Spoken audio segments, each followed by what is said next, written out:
They called me a killer on the evening news. They called me a hero in a dusty alley where the wind pushed smoke through broken doors and a boy bled into my hands. Both things can't be true, they'll tell you. But war doesn't care about tidy boxes. War leaves you with scars shaped like questions, and sometimes the loudest answer is the one you're not allowed to give. Tonight, before the court decides what to call me, I lay my rifle on the kitchen table like a tired animal and turn the silver cross in my palm. If justice is blind, then maybe mercy is the hand that guides her. Either way, morning is coming.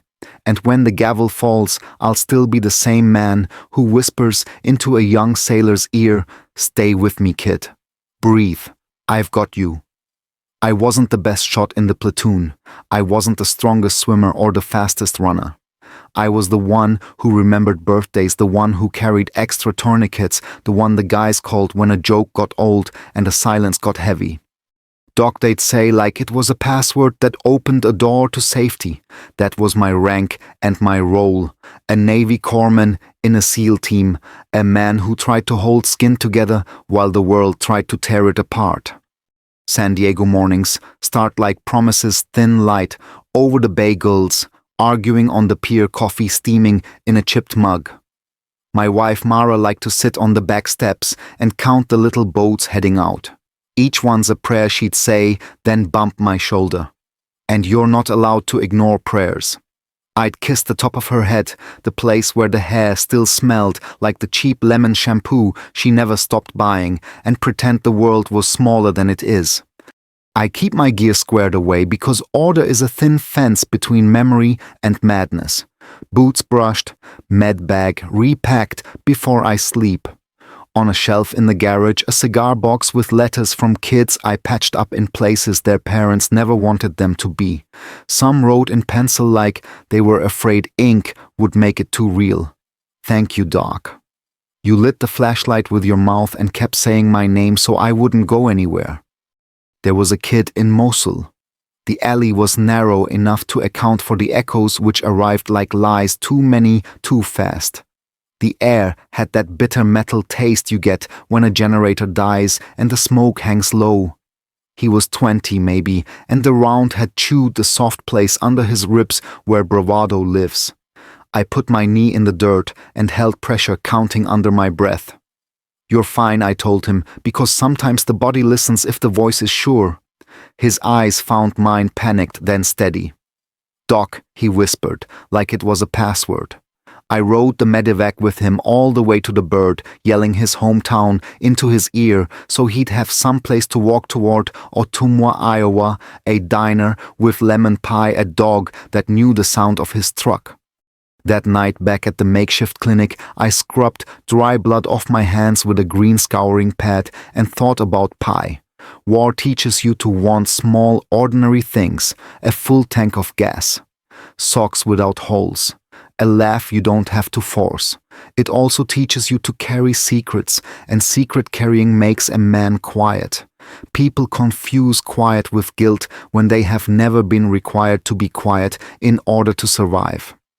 When I came home for good, or what we call good, in this line of work, I tried to be the kind of neighbor who returned ladders and waved at kids on bicycles. The guy at the hardware store knew me as the one who measures twice. On Sundays, we sat in the back pew because I like an exit near my shoulder. The pastor kept his sermons short and the coffee hot, and that was all the theology I needed. The first article landed with the dull thud of a paper on a porch. Allegations, they called them. War stories told by men with lips flattened to hide the shaking. There are reasons men say what they say after they come home. Some are clean, some are dirty, and most live in the gray.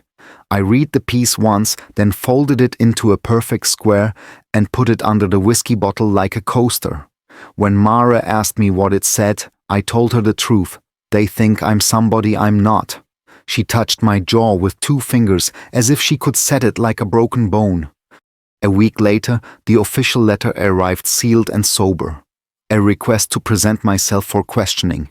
I ironed a shirt and drove alone, keeping the radio off so I could hear if the truck made a new sound. People think the scariest part is the accusation, but it isn't. It's the way the world looks exactly the same while your name is being rearranged. The room had beige walls and a table scarred with old cigarettes, 2 chairs across one beside. The investigator's tie had a stain I couldn't not see. "You know why you're here, Chief?" he asked. "I hate that formality in rooms that pretend to be neutral." I nodded. A pen clicked. A recorder blinked the slow red eye of a small patient monster. I answered what I could and declined what I couldn't. He didn't like that, but there are rules. There have to be. Without rules, we're just men with stories trying to hurt each other. Coming home from that meeting felt like walking through a neighborhood where the houses had slid a few inches off their foundations. Nothing looked wrong until you looked close. The guy at the hardware store didn't meet my eye. The mailman stopped leaving our letters wedged in the screen door. He dropped them on the step like a dog left something it shouldn't. I cleaned my rifle that night, even though it wasn't dirty. I set it on the kitchen table, muzzle away, bolt back, the way my first instructor taught me when I was still proud of how fast I could field strip. A rifle is a tool, but tools are never just tools. A hammer remembers knuckles, a knife remembers onions, and a rifle remembers the way your heart accelerates when the world shrinks to a front sight. My phone buzzed after midnight. Not a call, the long, needling whine of a notification that refuses to apologize. A link from a number I didn't recognize, a clip of my name said too many times by people who never learned how to speak softly. "Turn it off," Mara mumbled in the dark.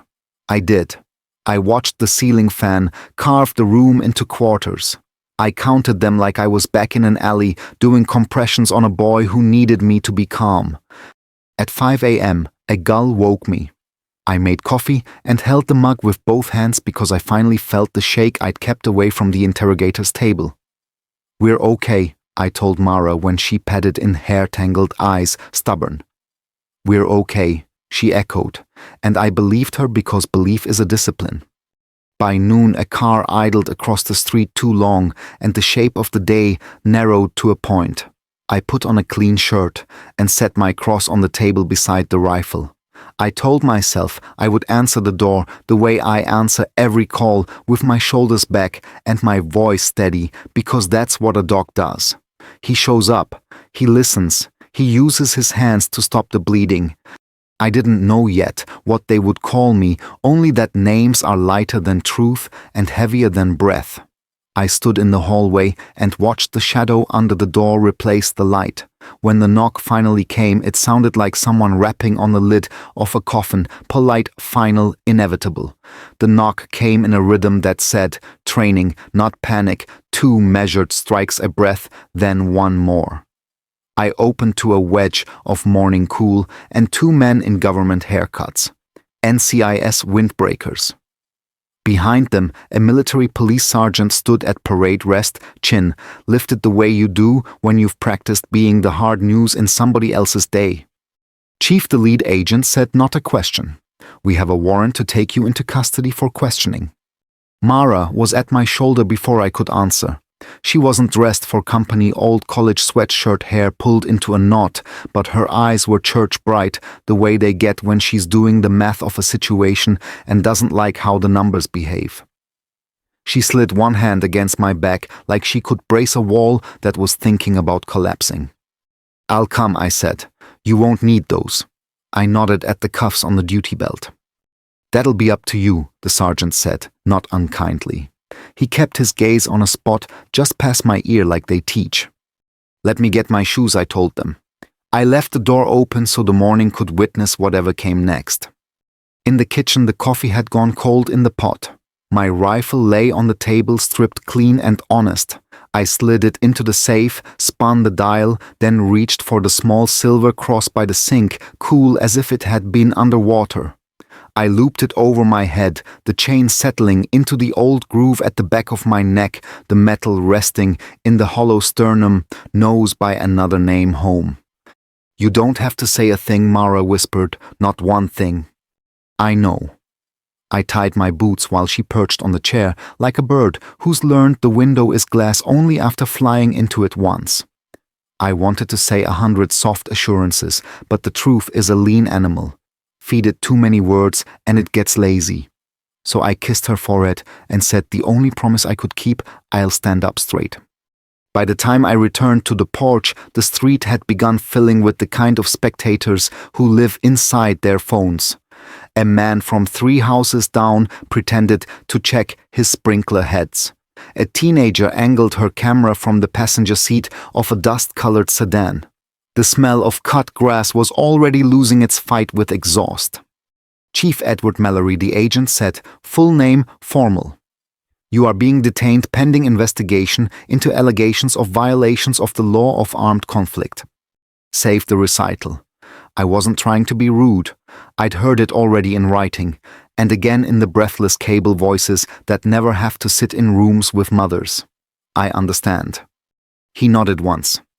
The sergeant stepped forward with soft cuffs, the Velcro kind you use when you want compliance without the echo of metal. Hands, please. I offered them wrists forward, palms up.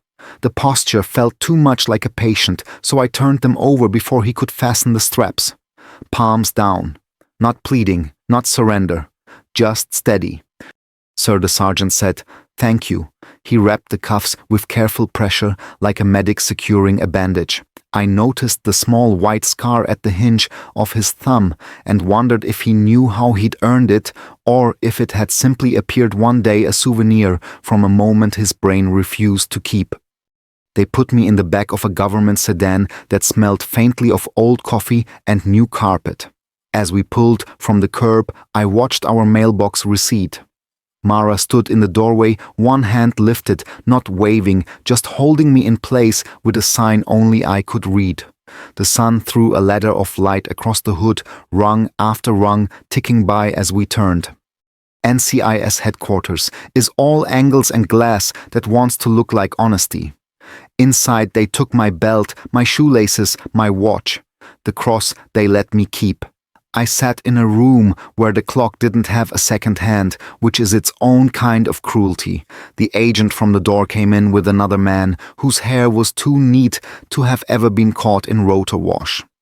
We're going to record, he said, for your protection and ours. I almost laughed. Protection is a word that gets used the most by people who forget what it costs. State your name, the new man said when the red light blinked awake. Chief Edward Mallory, I said. Do you understand the allegations? I've read them. He slid a folder forward, the way a dealer slides a card to end a game. Photos, statements, the kind of diagrams people draw when they don't trust words. The pictures were all second-hand. None of them smelled like cordite. None of them sounded like a young man trying not to cry. I kept my breathing even and asked for water. They let me have the small paper cup, the same kind we carried in our 8 bags, cheap and stackable, useful in more ways than intended. Chief, the agent said, were you present on the date in question, neighborhood such and such, grid coordinates? Yes. Did you discharge your weapon? Yes. Did you at any time cause the death of a detainee or unarmed person? No. Did you pose for photographs? My counsel will address that. His jaw tightened. The recorder watched its single red eye unblinking. They rephrased. They circled. That's the dance. I answered what I could not to win, but because truth told badly is worse than silence. I never say more than I must. It's a medic habit, you conserve air, and bandage, you don't bleed yourself out trying to impress someone who came to watch.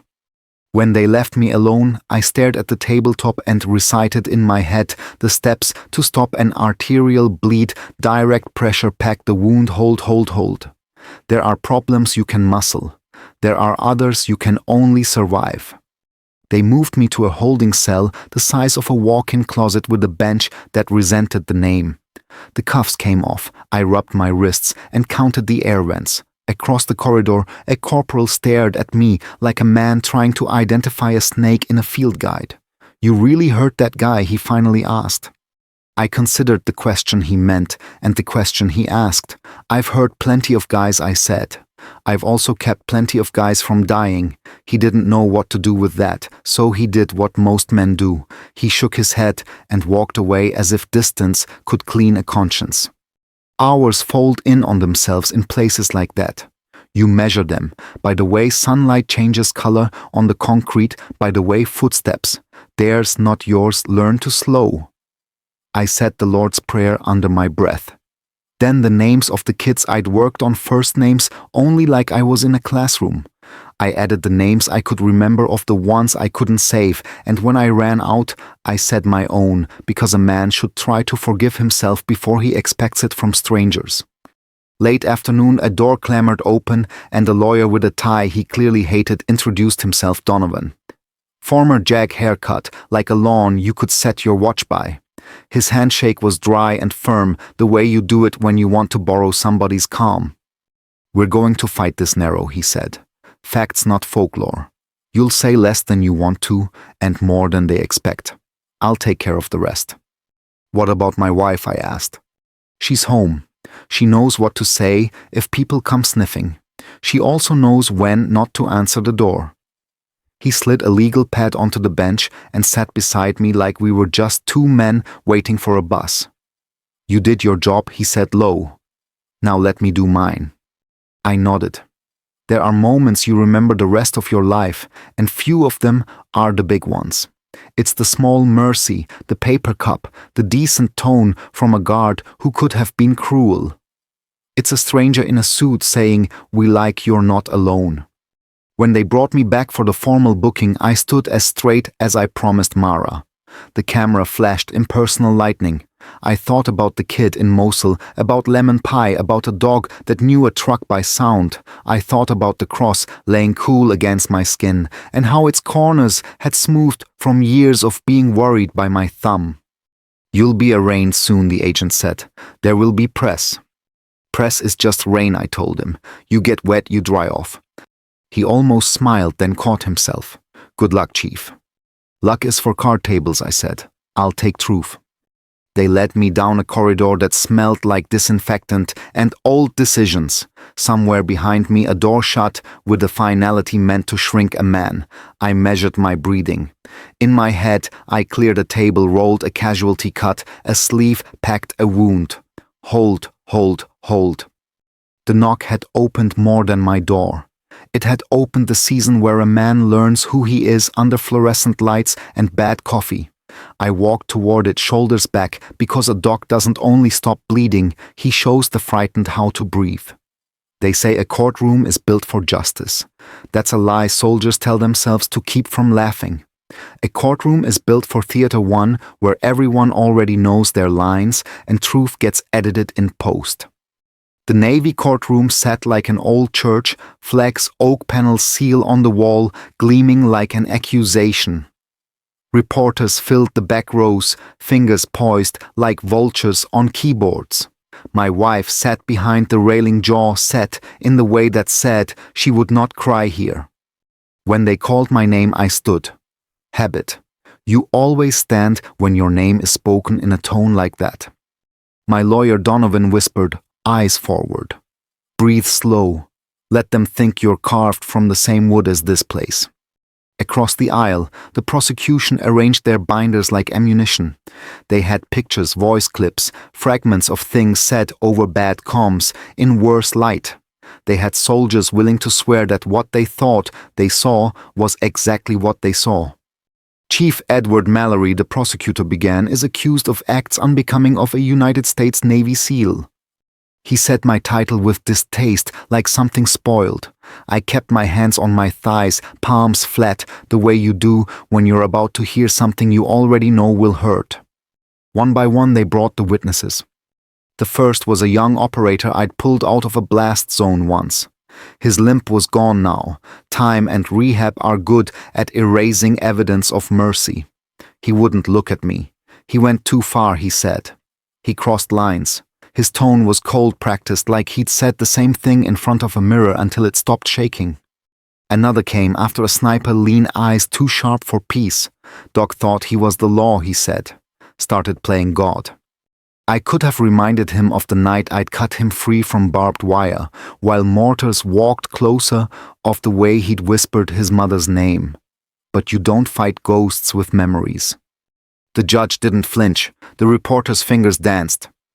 Then came one of the quiet ones, a breacher named Hall. He hesitated on the stand, helmet, hair-tamed eyes, wet with something that wasn't sweat.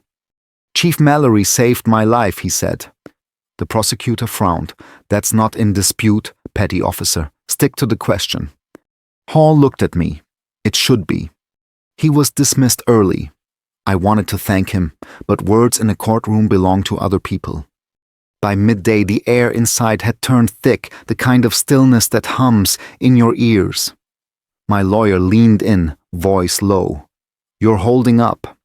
I've been through worse heat." He nodded. "Yeah, but in the desert, the people shooting at you didn't get paid by the hour." The afternoon witness was the one they thought would bury me, a medic from another team brought in to interpret procedural conduct. He was careful, clinical. What Chief Mallory did was outside regulation, he said. Whether or not it saved lives isn't the point. That's when I looked up. Then what is the point? I didn't shout. I didn't have to. The room tilted toward me like it had been waiting for that single question all day. The prosecutor objected, sustained, but I'd already said it. When court recessed, reporters swarmed Mara. She turned her face away, but they followed their microphones like needles. One shouted, "Do you believe your husband's a murderer?" She stopped.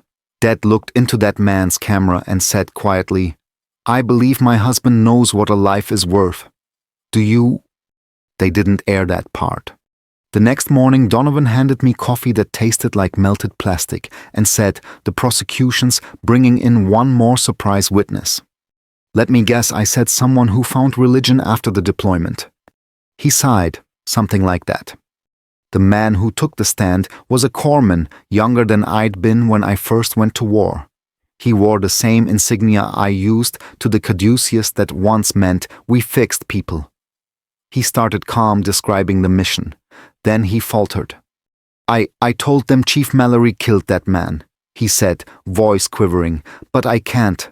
He swallowed hard. "I can't keep lying. He didn't. I did. I ended it. He was trying to save him." The room exploded. Reporters murmured the bailiff's voice, calling order. The prosecutor's face drained like water down a sink. The judge's gavel struck wood. "This court will recess for clarification." Donovan's hand gripped my shoulder under the table, firm and shaking all at once. "Well, Doc," he said softly, "looks like the truth finally showed up." I looked at the young man on the stand, tears streaking through the salt of his uniform, and all I could think was how heavy confession must have felt sitting on his chest all these months. When the judge left, the crowd shifted. Some reporters smiled like predators. Some looked suddenly human, ashamed of what they'd been writing. Mara caught my eye from the back row. Her hand pressed against her heart. She mouthed, "Hold on." I nodded once. I'd held pressure on worse wounds. The next day, the courtroom filled beyond capacity. They said it would just be clarification, but everyone knew the war had already shifted ground. When the gavel fell again, I was no longer the only one on trial. Verdict day tasted like copper. I woke before the alarm and sat at the kitchen table with my cross in my palm and a cup of coffee I didn't drink. Mara moved around me like a careful tied toast. I didn't want a hand on my shoulder. I couldn't live without. We didn't say much. Words rattle in a house on mornings like that. The dog pressed his head against my knee like he knew we were headed to a place where animals aren't allowed and mercy is rationed. Outside, the sun had the strained look of a bare bulb. The drive to base felt shorter than it ever had.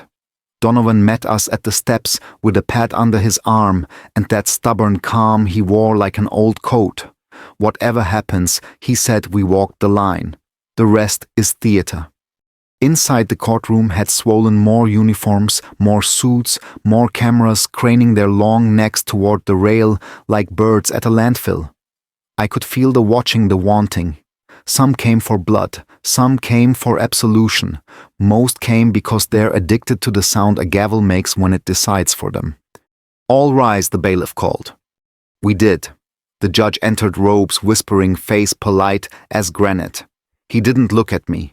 Judges never do when the script still has suspense left in it. The clerk read the case caption. It sounded like my name had been fitted into a pipe organ and blasted through a cathedral. The prosecution sat bolt straight, chins up, eyes bright with the hope of closure. Donovan shifted, glanced sideways at me. Shoulders, he breathed. I set them back, found Mara in the gallery and fixed her in my side picture the way you steady a horizon in rough water. The judge folded his hands. "Members, have you reached a verdict?" The foreman stood, older hair silver at the temples, the kind of man who irons the creases of his life. He held a paper like it was a bird he didn't want to drop. "On the charge of premeditated murder, not guilty." The air left the room. You could hear it go, a soft vacuum, a surprised prayer. I kept my face still because men are watching. Inside, something unclenched the fist I'd been making around my own breath. "On the charge of attempted murder, not guilty." A reporter's pen clattered to the floor. Somebody choked back a sob. I didn't look to see who. You don't look away from the horizon before the waves stop. "On the charge of aggravated assault, not guilty." The prosecutor's mouth tightened by a fraction, the way a door tightens when a storm begins to pull at the frame. Donovan's thumb tapped twice on my knee, steady. The foreman swallowed, read the last line like it had been written in a smaller font. "On the charge of posing with a deceased individual, guilty." And there it was, the hangnail truth left to tear the skin. A single word that weighs more than language. I felt it settle on my shoulders, not as surprise, not even as outrage, just the dull recognition that a man can be right about the big things and still wrong in the small, and the small can turn the world louder than the big ever did. Murmurs woke up like bees. In the back row someone clapped once, then stopped when they realized they were alone in that impulse. On my right, a uniformed lieutenant shook his head and stood to leave. On my left, a woman with a camera pressed a hand to her mouth. The gallery split like a seam, some leaning forward as if absolved, some leaning back as if cheated. People love verdicts because they think verdicts are endings. They're not. They're labels. And labels are just the first piece of tape on a box that still needs to be opened. The judge lifted his voice over the hum. "Sentencing will reflect the findings of this panel. The court recognizes the seriousness of battlefield conduct, the complexity of combat conditions, and the expectation that our service members maintain discipline and honor even amid chaos." He said discipline and honor like two weights on a balance scale. I knew which side he was about to lean on. Hence, reduction in rank, forfeiture of pay time served acknowledged. Reduction. The word clicked through me like a ratchet turning back. Chief to petty officer first class. A stripe that took years to climb, erased with a sound like paper being torn. Donovan didn't flinch. "That could have been worse," he said softly. "I know." I kept my voice low. "Doesn't mean it wasn't heavy." We were excused to stand. I didn't move. Legs can forget orders on days like this. Mara's hand found mine over the rail, squeezed once and long, passing me a courage that didn't show up on any inventory sheet. Reporters surged as if a dam had cracked. Questions flew, the kind with hooks in them. "How do you feel being cleared? Do you regret the photo? Are you still a hero?" A hero is just a man whose mistakes the public hasn't learned yet. I lowered my head, not in shame, but in prayer, because there are words you say to God that you can't afford to say out loud where microphones can take them for themselves. Lord, let my anger land somewhere soft. Let my pride stay on a leash. Let my wife breathe tonight. Teach me how to carry a name that's been dragged through one kind of mud and rinsed in another. When I opened my eyes, I caught the judge stepping through the side door, the prosecutor stacking his files too carefully as if anger made paper sharp.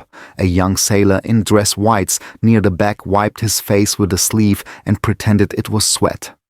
"Chief Mallory," a reporter barked, "do you think justice was served?" I lifted my head. I think justice is blind and men keep trying to put their fingers on the scale. Today those fingers slipped. That's all I've got. They groaned, unsatisfied, no headline in that. Donovan shepherded me toward a side corridor.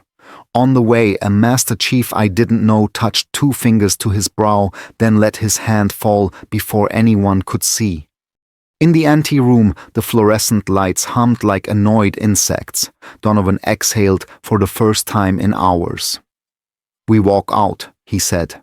"No comments beyond what you already gave.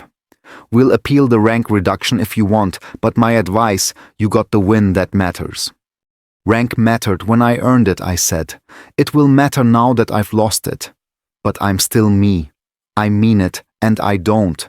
Men are not the same after their names have been threaded through certain kinds of needles." When we reached the steps outside, the air hit me like cool water. Half the crowd stayed to cheer. The other half turned away with the offended dignity of people who prefer their world uncomplicated. The line between them ran smack down the middle of the walkway as if some invisible chalk had divided the concrete. Someone shouted, "We love you, Chief." Another voice fired back, "Murderer." The words passed each other like rounds in flight. Neither hit, neither missed. They just kept going. Mara came through the side gate, eyes bright and wet and fierce. I braced for impact and got at her arms, her breath, the smell of lemon shampoo and church coffee. "You stood up straight," she said into my shoulder. "I told you I would." She pulled back, framed my face in her hands as if to check for fractures. "Let's go home." We made it as far as the curb before a young man in a suit stepped into our path, microphone cocked like a weapon. "Chief, one question. If not you, then who killed that prisoner?" I looked at him. No anger, no mercy, just the kind of fatigue that sands a man down to the honest grain. "That's not a question for a parking lot," I said. "It's a question for a conscience." Donovan steered him away with a press badge that suddenly carried less weight than a wedding ring. We climbed into the car. Mara drove. I held the cross until the edges bit a little, a pain honest enough to trust. At a light, we stopped behind a school bus. Kids' faces pressed to the glass, fogging it with the heat of small bodies. One boy pointed at me and mouthed a word I couldn't hear. Soldier. Maybe. Monster.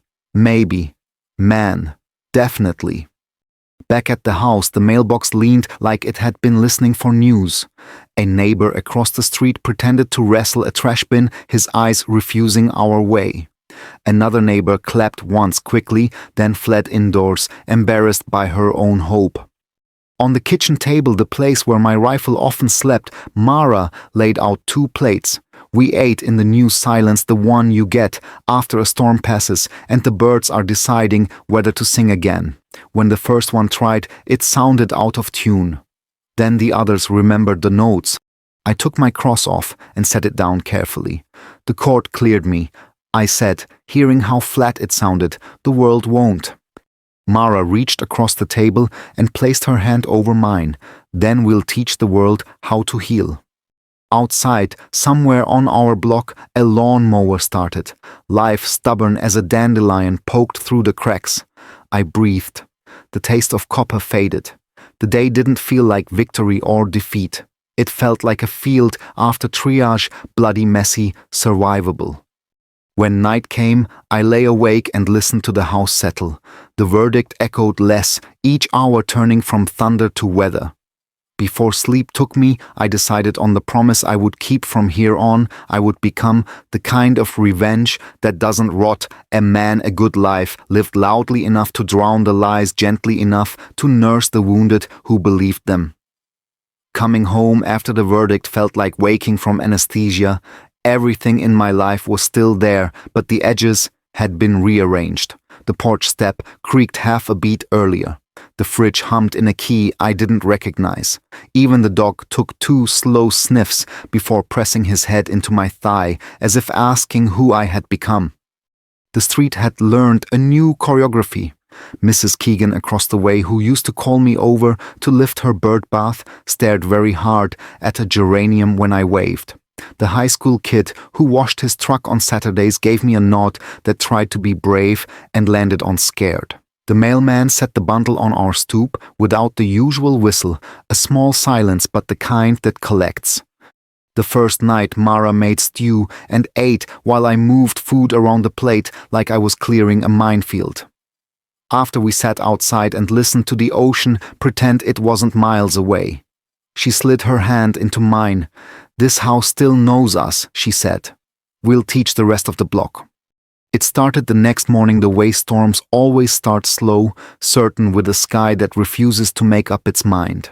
2 reporters in rental cars idled at the curb like carrion birds that had forgotten how to fly. A camera clicked from behind a hedge. I took my coffee to the garage where truth is measured in socket sizes and torque. I tightened bolts on nothing in particular and repacked my med bag. Old habits dress themselves in whatever work is at hand. By noon my phone was a siren. Messages stacked and shivered. Some were kind in the way whispers are kind. "Praying for you, Chief." Others were teeth. "Hope you rot." A few belonged to men who knew the taste of dust and tin in their mouths. They wrote short, "Heard, tracking, here. Those are the ones you save." I picked up groceries that afternoon. People looked at me like I'd walked in wearing a felony. In aisle 3, a woman from church with a voice like a xylophone decided the cereal behind me was urgent. At checkout, the bag boy asked if paper was okay and then blushed as if the question were an accusation. Outside, I put the sacks in the trunk and had the sudden hungry thought that a life can be rebuilt from bread and milk and green apples. The hardware store used to feel like a second sanctuary. It still smelled like cedar and solvent. But the guy behind the counter, his name tag said, "Ben," block letters gone soft at the corners, couldn't decide how to greet me. "Need help finding anything?" he asked, then flinched like he'd stepped on his own sentence. I asked for deck screws, the ones that won't rust even when the ocean decides your house is hers again, and he pointed without looking. I thanked him anyway. On the way home, I stopped at the field behind the elementary school. The grass there had always been stubborn patchwork, the color of hope with a hangover. I stood at the fence and breathed until my pulse quit, trying to sprint out of my neck. A kid on a bike skidded to a stop nearby. "Mister," he said, "are you Army?" He said it the way kids say astronaut. "Navy," I told him. "Once." He nodded solemnly. "My mom says Navy people can swim forever." "Only when they have to," I said. He thought about that, then pedaled on. That night I slept in 10-minute chapters. In one, a judge banged a gavel and sand poured from the ceiling. In another, I pressed a dressing into a wound that kept turning into a mouth that wanted to argue. At 3 a.m., I got up and walked the house. The cross on my chest tapped twice against my sternum, its own small metronome reminding me to keep time with something beside fear. Morning brought a kind of idea. Revenge, the kind that doesn't rot a man from the inside, would have to look like service. I called the youth center on Bay Avenue. "You still run first aid Saturdays?" I asked. "When we have someone to teach it," the director said. "You do? I can." She hesitated, the way people do when a stranger offers a gift. "We don't pay much." "Then you don't owe much," I said, and heard Mara's laugh from the kitchen as if it were already remembering to exist. On the first Saturday, 6 kids showed up and 2 parents hovered like fragile satellites. I spread gauze and tourniquets on a folding table and watched 8 eyes turn into 16 hands. "This is a windlass," I said, holding up the stick like a tiny lever that could tilt a world. "You turn until it hurts. That's how you know you're doing it right." A boy with hair like a hayfield raised his hand. "Will there be blood?" "Sometimes," I said. "But today we practice without it." They learned fast.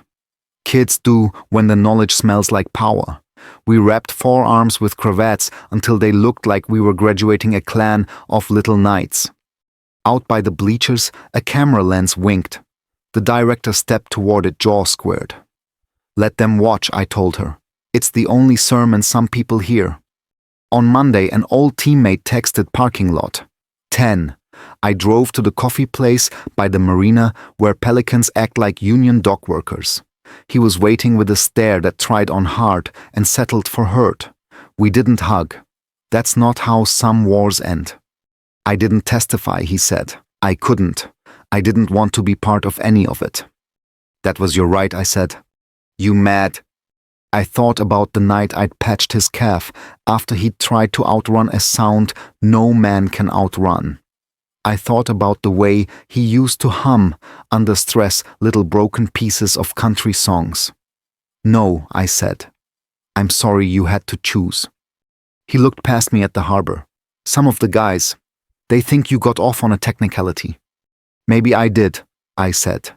"Maybe we all do. Every time we come home wearing faces people recognize." He swallowed. Hall spoke up, he said. "Took guts." "Truth is a heavy rucksack," I said. "Sometimes you only realize you're strong enough to carry it when you stop pretending it isn't there." He nodded once and left without finishing his coffee. We're not always meant to reconcile. Sometimes we're meant to not make each other worse. In the afternoons I started jogging the loop by the cliffs. I'd nod at the runners and stop at the bench dedicated to a firefighter named Chloe who had saved 3 people from a house that didn't deserve it. I'd sit, watch the surf, unteach the rocks about certainty, and practice the kind of prayer that doesn't ask for anything, make me useful. Take what's left and point it where it matters. A Gold Star mother found me after class one Saturday. She had the folded flag posture upright because if she leaned, the world would have permission to fall. "You're the one from the TV," she said, and I braced for teeth. "I don't know what happened over there. I don't think I want to. But my boy always said the doc was the man you wanted when everything went wrong.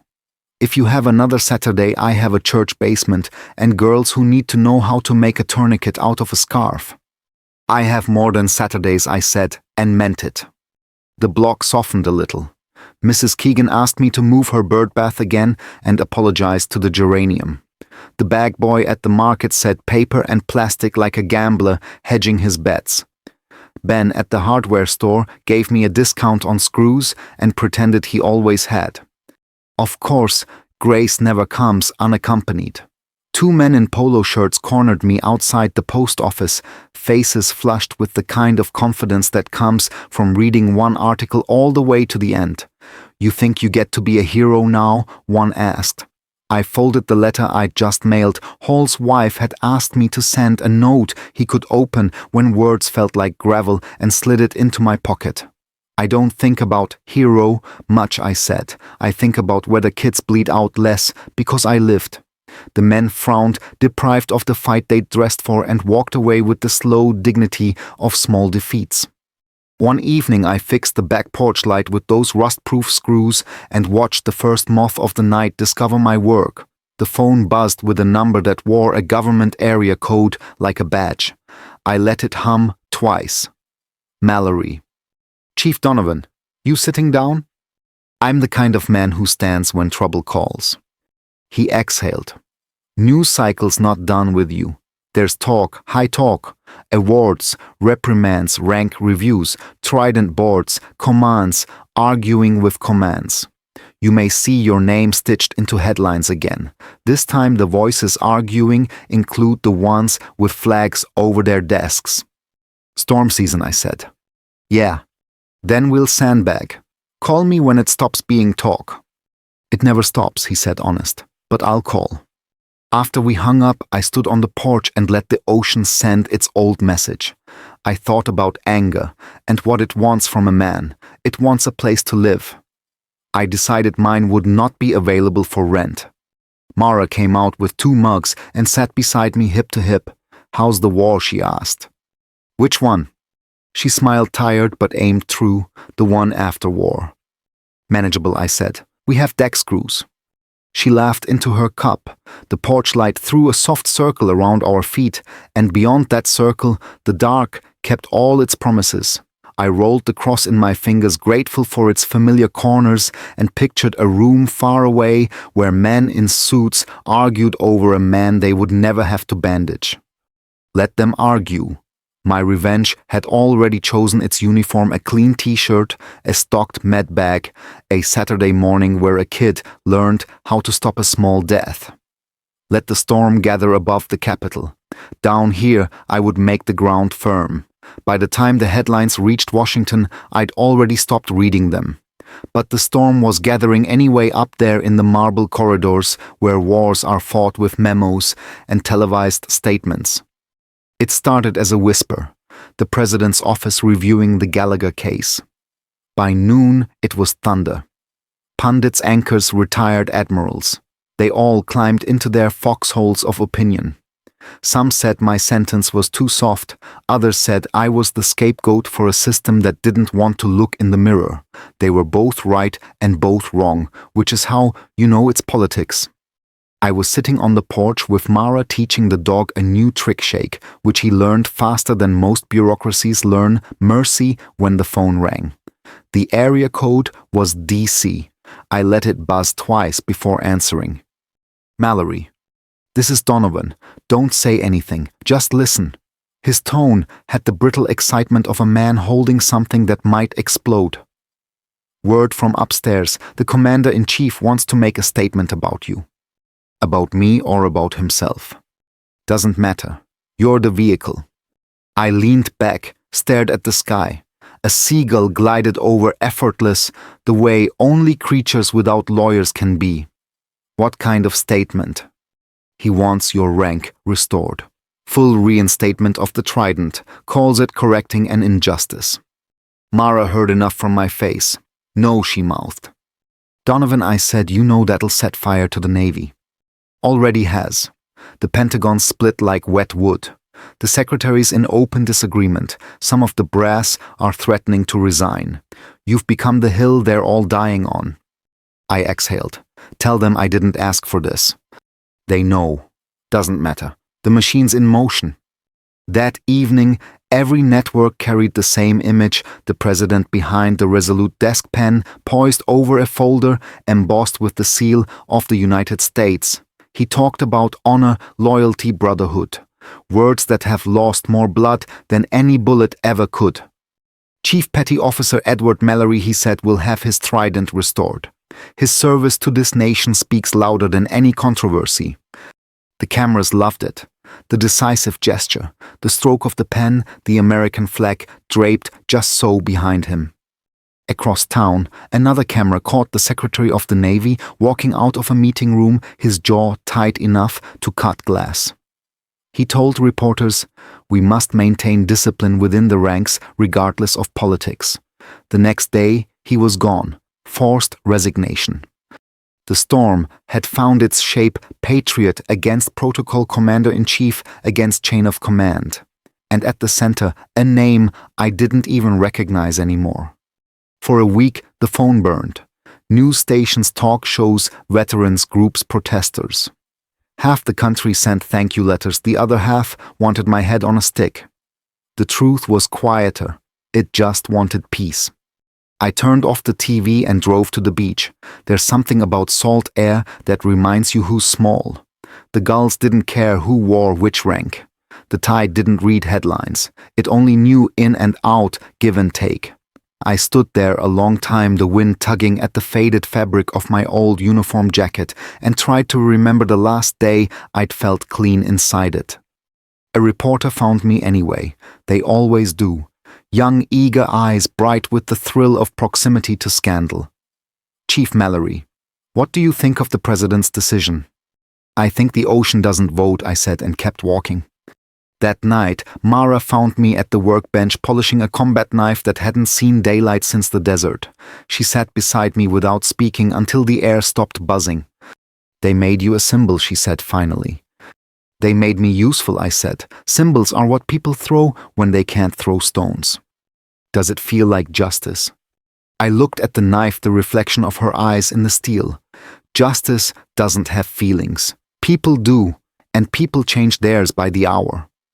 In Washington, the hearings began, senators pounding tables, admirals parsing definitions of conduct and command. Clips played on every screen in every bar, my name, my photo, the president's signature. My reinstatement became proof of whatever anyone wanted to believe. Donovan called again. They're dragging you into the next election cycle. Let them. Elections are just different battlefields. You're remarkably calm for a man being turned into ammunition. I've been ammunition before. This time at least nobody bleeds. He laughed short and tired. You're something, Doc. No, I said. I'm just still here.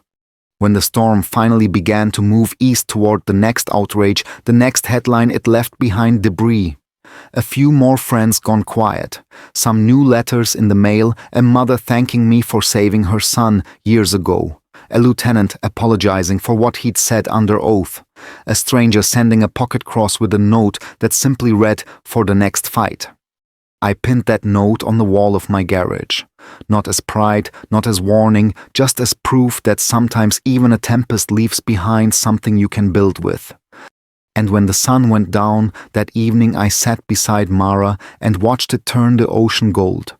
The wind still had salt in it, but it wasn't biting anymore. The world was still arguing above me, but down here, the sea and sky had finally agreed on something the day had done all it could. Tomorrow, I'd visit the one man who couldn't see the storm hall buried under a flag on a hillside outside town.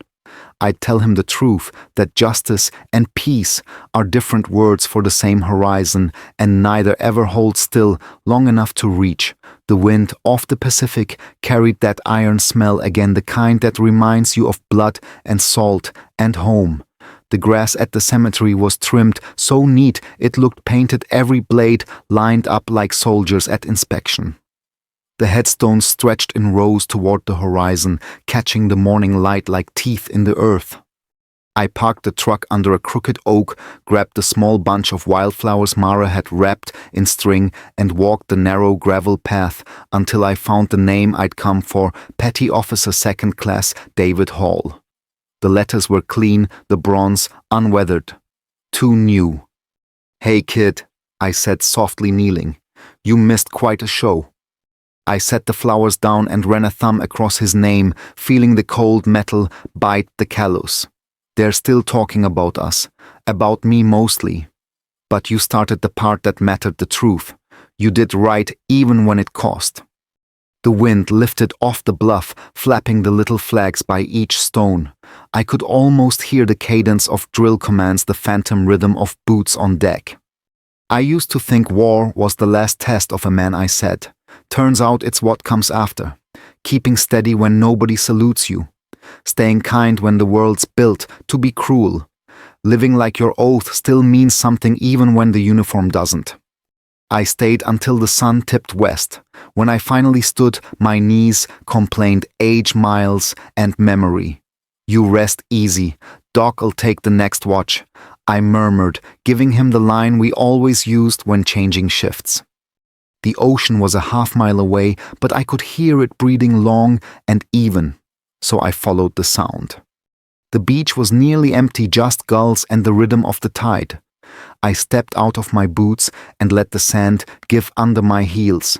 My jacket, once deep navy, had faded into that gray that sits between shadow and sky. The wind found every loose thread and played it like a string. I walked until the water licked my toes, then stopped. The sea in front of me was wide, indifferent, eternal, everything war pretends to be but never is. I closed my eyes and spoke to the wind. They gave me the rank back. They took the peace, fair trade maybe. In the darkness behind my eyelids, I saw flashes, the faces of boys I'd pulled out of the dust, the ones I couldn't, the judge's gavel, Mara's steady eyes in that courtroom light. All of them orbiting the same truth: you never really get home. You just learn to live closer to it. I let the waves crawl higher, soaking the cuffs of my pants. My reflection in the foam looked like someone I might finally forgive. "People keep asking what justice feels like," I said aloud. Justice doesn't feel. It just balances the books. Mercy, though, that's the part that leaves room for the living. Behind me, the sun began to set, turning the water to liquid fire. I turned, looked back toward the dunes where Mara stood, small, against the horizon, hands in her jacket pockets, watching like she always had. She didn't wave. She didn't have to. Some people are the wave. I walked back to her, each step sinking, then rising again. She met me halfway. "You talked to him?" she asked. "Yeah," he answered. "Yeah," I said. He said, "Keep going." She smiled, slow and soft. "Then keep going." We stood there shoulder to shoulder as the tide crept closer, cold and forgiving. I reached for her hand and felt the familiar shape of the cross between our palms, hers warm, mine cold. "Mara," I said quietly, "do you ever wish we just disappeared, changed our names, moved inland, built a house where no one knows us?" She shook her head. "Disappearing's for ghosts. You're not a ghost. You're proof." "Proof of what?" "That the world can break a man and he can still choose to be gentle." The gulls circled overhead, crying into the wind. The sound wasn't mournful anymore. It was just honest. I looked out over the water one last time.